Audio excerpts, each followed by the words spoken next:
Hea sõber, täna käsitleme üht piibli äärmiselt põnevat, kuid samas ka vähetuntud tähendamissõna.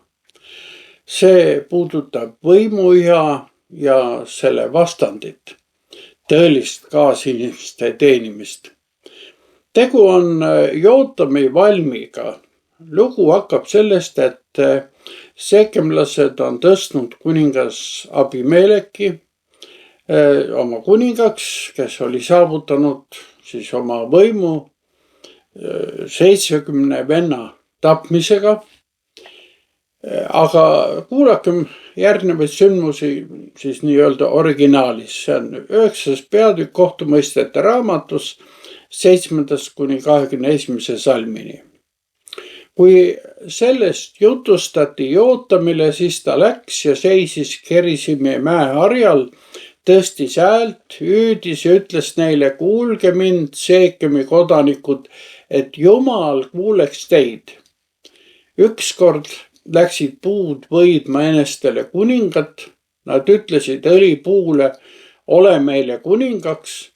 Aga õlipuu vastas neile: kas peaksin loobuma oma õlist, millega austatakse Jumalaid ja inimesi, ning hakkama õõtsuma kõrgemal kui teised puud.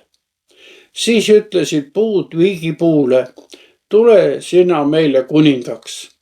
Aga viigipuu vastas neile: kas peaksin loobuma oma magususest ja oma heast viljast ning hakkama õõtsuma kõrgemal kui teised puud.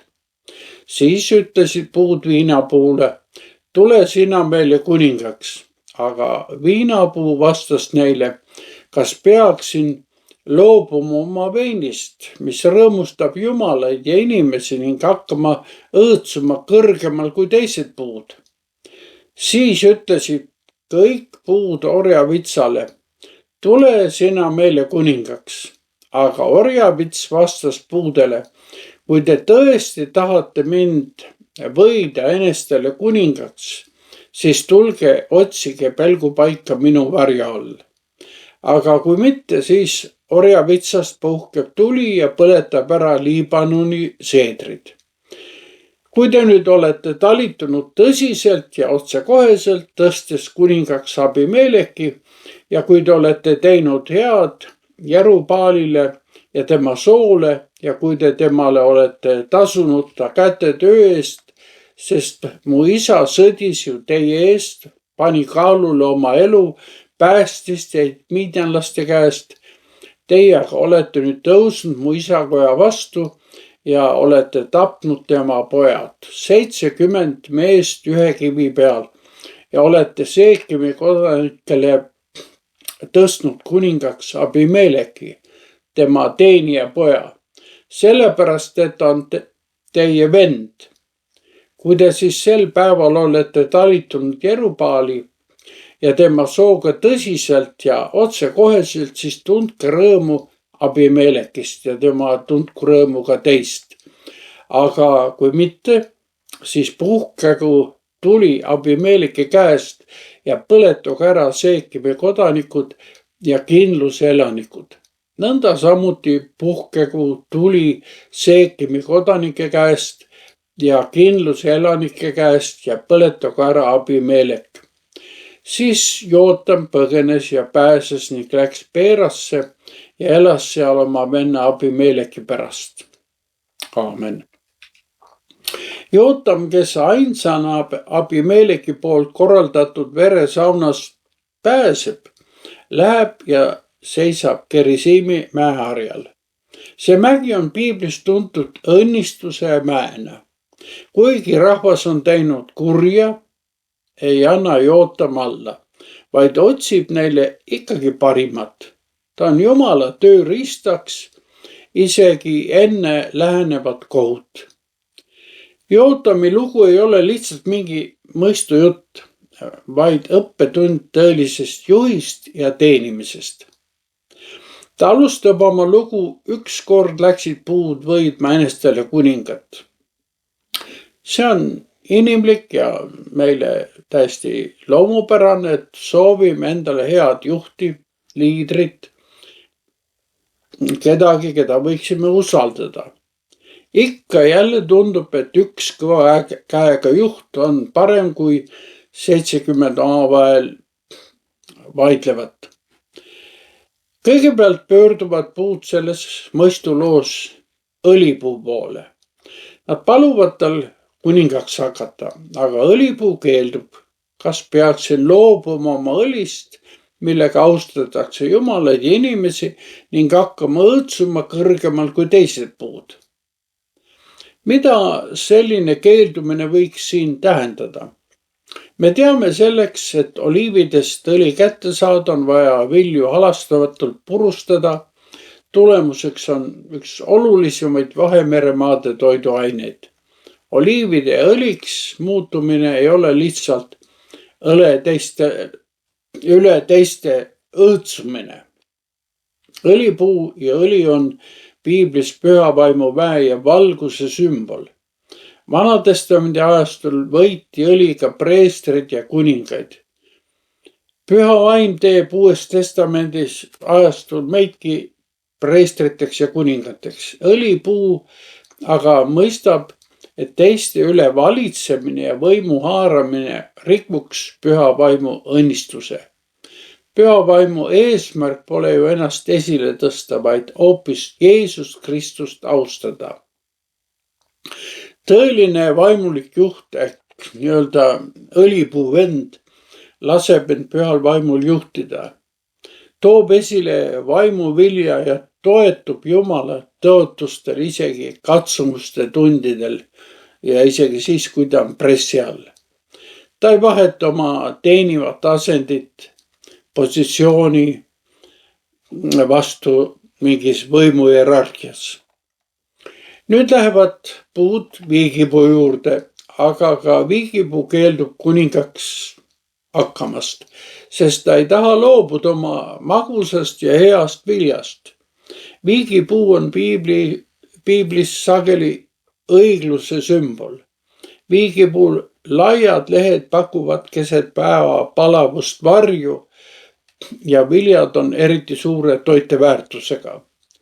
Nii sümboliseerib viigipuu elujõudu ja tervenemist. Need, kes toidavad ja hoolitsevad koguduse tervise eest, ei tohiks asuda valitseja positsioonile. Kolmandaks pöörduvad puud viinapuu poole. Viinapuu keeldub loobumast oma veinist, mis rõõmustab nii Jumalat kui inimesi. Viinapuu tähistab siin piiblis rõõmu, kuid selleks, et neid vilju saada, on vaja selle võrseid ka igal aastal tagasi lõigata. Nii ei saada kunagi teiste suhtes nii-öelda laiutada. Kui Jeesus ütleb, et ta on tõeline viinapuu, siis tähendab see seda, et tema ja ta järgijate sügavaim rõõm sünnib kuulekusest Jumalale. Ka siis, kui võrsete tagasilõikamise ajad on parajasti käes. Tõeline juht ei ohverda seda rõõmu võimu nimel. Kõik puud keelduvad kuninga ametist ja võimust. Viimaks pöörduvad nad orjavitsa ehk kibuvitsa põõsa poole. Näib, et rahva soov endale iga hinna eest juht saada oli nii suur, et nad valisid kellegi, kellest võis vaid valu oodata. Orjavits on nõus, kuid ütleb, tulge otsige pelgupaika minu varju all. Aga kui mitte, siis orjavitsast puhkeb tuli ja põletab ära Liibanoni seedrid. Ja siis kohe nõusolek, aga ka ähvardus. Olukord on mõistuse vastane. Orjavits ei paku mingit varju. Ta ei lase end kunagi tagasi lõigatega töödelda. Ta kriimustab ja torgib.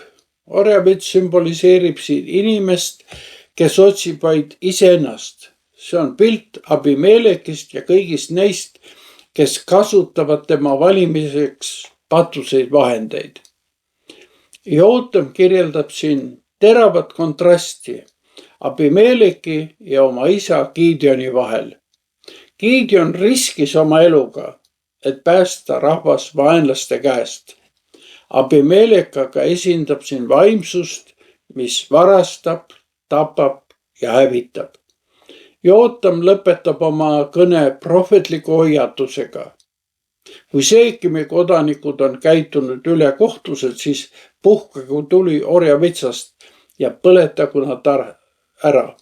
Ja vastupidi, sellel kurjal lepingul on tõepoolest hävitav lõpp.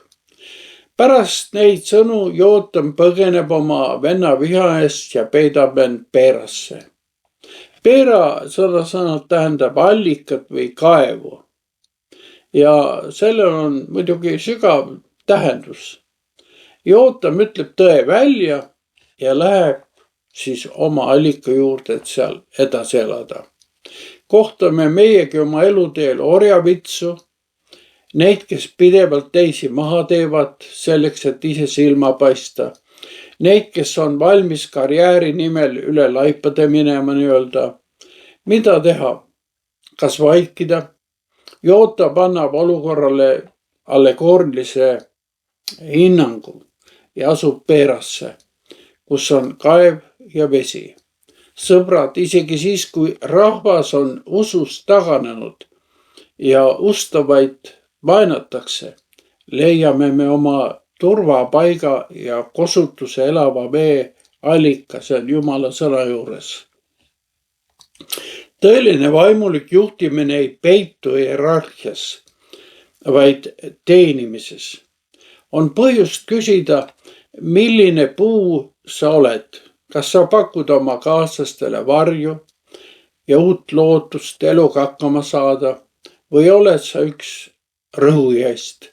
Kas oled teiste rõõmustaja, õiguse ja püha vaimu kandja või otsid sa lihtsalt võimu, nagu see orjavits? Mõelgem sellele. Aga seniks kohtumiseni.